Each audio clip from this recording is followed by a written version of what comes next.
ఏటా 2 లక్షల ప్రభుత్వ ఉద్యోగాలు ఇస్తామని మోసగించిన కాంగ్రెస్ ప్రభుత్వానికి వ్యతిరేకంగా నిరుద్యోగులంతా కలిసి రణభేరి మోగించనున్నారు.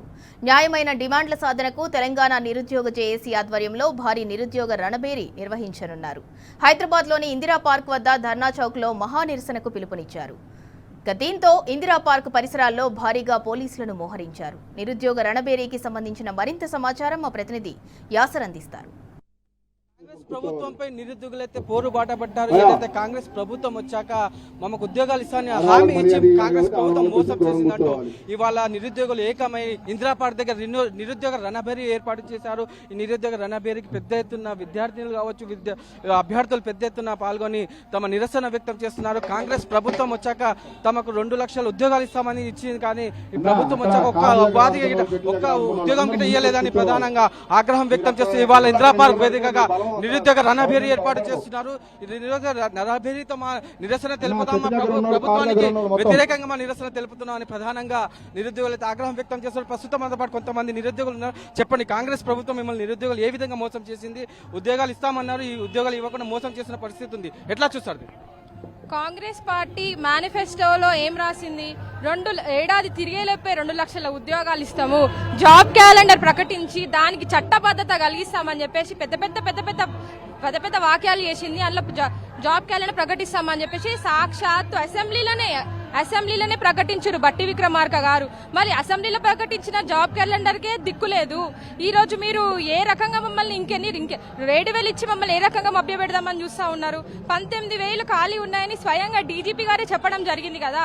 మళ్ళీ మిమ్మల్ని మీ ఆస్తులు అడుగుతున్నామా, మీ పదవులు అడుగుతున్నామా, ఏం అడుగుతున్నామని మీరు మా ఉద్యోగాలు ఇవ్వడానికి ఎందుకు వెనకాలకి పోతున్నారు? మా ఉద్యోగాలు మాకు ఇవ్వాలి. ఉద్యోగం అనేది మా హక్కు.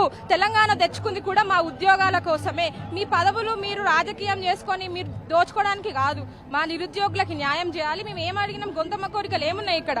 ఎస్ఐ ఏజ్ 38కి పెంచాలి అండ్ కానిస్టేబుల్ 36కి పెంచాలి. ఎందుకంటే ఏళ్ల తరబడి నుంచి ప్రిపేర్ అయిన వాళ్ళు ఉన్నారన్న ఈ ఎగ్జామ్స్ కి.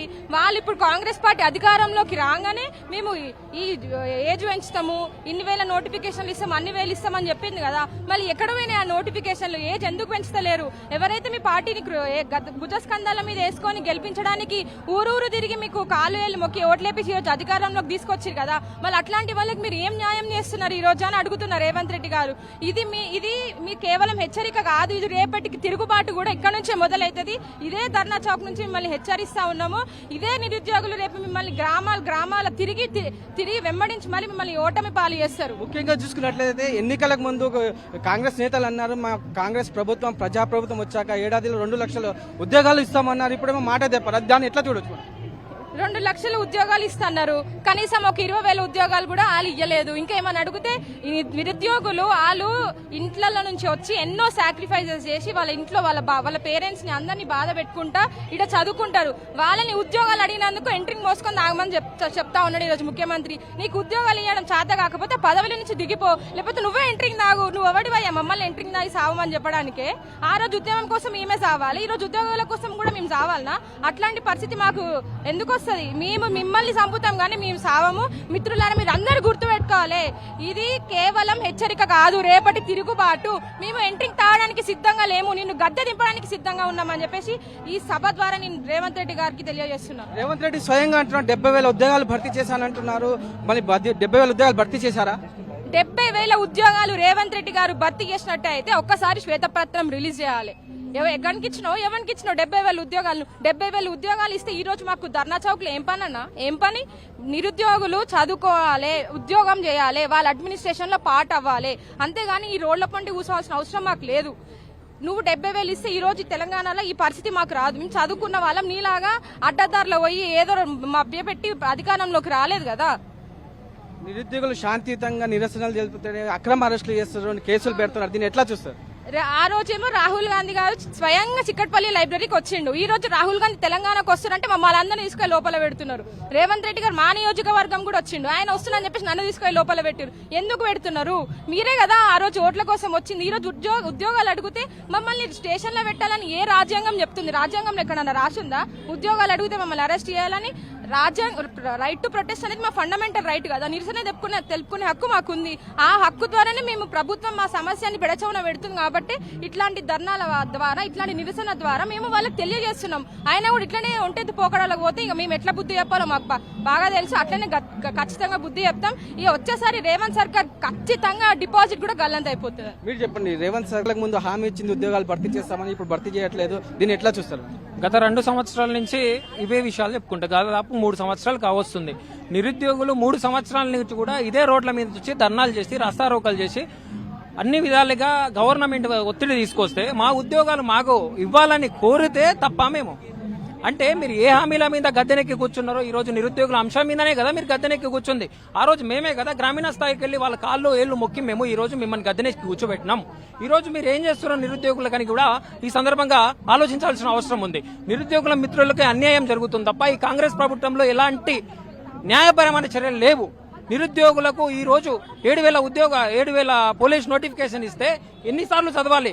30 సంవత్సరాలు దాడుతున్నా ఎన్నిసార్లు కూర్చొని చదవాలని కూడా ఈ సందర్భంగా తెలియజేసుకుంటున్నాం. ఏంది నిరుద్యోగుల రణబేరి కార్యక్రమాన్ని ఈ రోజు ఇక్కడి నుంచే మొదలవ్వబోతుంది. నువ్వు 19,000 ఉద్యోగాలు ఇవ్వని ఎడల, వాళ్ళు వయోపరిమితి పెంచని ఎడల, ఇదే గ్రామీణ స్థాయిలో మేము ఏ విధంగా పోయినామో అదే గ్రామీణ స్థాయిలో నీ నిరుద్యోగులు ఇంకా 2 సంవత్సరాలు ఉంది కదా, 2 సంవత్సరాలు మేము గ్రామాల్లో తిరుగుతాం, ఇంకా రోడ్ల మీద ఉద్యోగాల కోసం ఉద్యమాలు చేయం. నీ ఉద్యోగాలు ఎలా ఊడగొట్టాలో, నీ ఉద్యోగాలను ఏ విధంగా ఎసరు పెట్టాలో, అదే విధంగా నిన్ను తుంగలో ఎట్లా తొక్కాలో నిరుద్యోగులను తొక్కుతున్నావు కదా. ఈ సందర్భంగా నువ్వు నిరుద్యోగులు ఉద్యోగాలకు ధర్నాలు ఎక్కితే నువ్వు వాళ్ళు ఉద్యోగాలు ఎక్కువై ధర్నాలు ఎక్కుతున్నారని చెప్తారు. ఇది కరెక్టా? ఎంతవరకు కరెక్ట్ అని కూడా ఈ సందర్భంగా తెలియజేసుకుంటున్నా. ఖబర్దార్, ఇప్పటికైనా కాంగ్రెస్ గవర్నమెంట్ నువ్వు చేసింది పొడిచింది ఏం లేదు. ఈ తెలంగాణలో నిరుద్యోగుల అంశం మీద, నిరుద్యోగుల అంశాలని నువ్వు తుంగలో దొక్కుతున్నావు. నిరుద్యోగుల అంశం మీద గగదెక్కిన ఈ ప్రభుత్వము ఈ రోజు నిరుద్యోగులను రోడ్ల మీద కూర్చోబెట్టే పరిస్థితికి తీసుకొచ్చింది. అంటే వేలాది సంఖ్యలో ఇక్కడ ఉన్న లక్షల మంది నిరుద్యోగులు ఏమైపోవాలి? నువ్వు ఇచ్చే అరకొరక 7,000 జీతాలకు ఎన్నిసార్లు కూర్చొని చదవాలి? ఎన్నిసార్లు కూర్చొని చదవాలని కూడా ఈ సందర్భంగా తెలియజేసుకుంటా. వాళ్ళ తల్లి ఒక పుస్తల తాడు పెట్టి ఈ రోజు లైబ్రరీలు ఎమ్మట సంవత్సరాల తడబడి 3 సంవత్సరాల నుంచి కష్టపడుకుంటా ఇక్కడ చదువుతుంటే కన్నీళ్ళు వస్తున్నాయి. వాళ్ళ బాధను చూడండి. ఇప్పుడు 12 అవుతుంది, వాళ్ళకి తిండి తిప్పలు లేకుండా ఇక్కడ ఇంతమంది కూర్చోవాల్సిన అవసరమేముంది? నువ్వు ఇవ్వాల్సిన హామీ ఏదో నెరవేరిస్తే ఈ ప్రభుత్వాన్ని మేము భుజస్కంధాల మీద ఎత్తుకొని మోస్తాం కదా, మా జెండాలు పట్టుకొని రేపు నేను గవర్నమెంట్ మీద గద్దె మీద కూర్చోబెడతాం కదా. నువ్వు చేసింది ఏంది? నిరుద్యోగులు తుంగలు దొక్కుతున్నావు. ఈ రోజు ఈ ఆవేదన, ఈ బాధ, నిరుద్యోగులు ఎంత ఆవేదన చెందుతున్నారనే అంశం మీద మీరు గుర్తుపెట్టుకోవాలి. వేల సంఖ్యలో జనాలు ఎందుకు వస్తారండి బయటికి? అంటే మాకు పని లేదా? మాకు రోడ్ల మీదకి వచ్చి ధర్నాలు చేసే అంత అవసరం ఏముంది? మేము బుక్కులు బట్టి చదువుకోవాల్సిన వయసులో రోడ్ల మీద ధర్నాలు చేసి మేము ఉద్యోగాలు సాధించుకోవాలా? అంటే మా హక్కు. తెలంగాణ ఉద్యమంలో తెలంగాణ నిరుద్యోగులు ఎంతో మంది అమరులయ్యారు. ఇప్పుడు మమ్మల్ని అట్లా అమరులుగా అంటున్నావా నీ ప్రభుత్వంలో? ఖబర్దార్, ఇప్పటికైనా చెప్తున్నాం.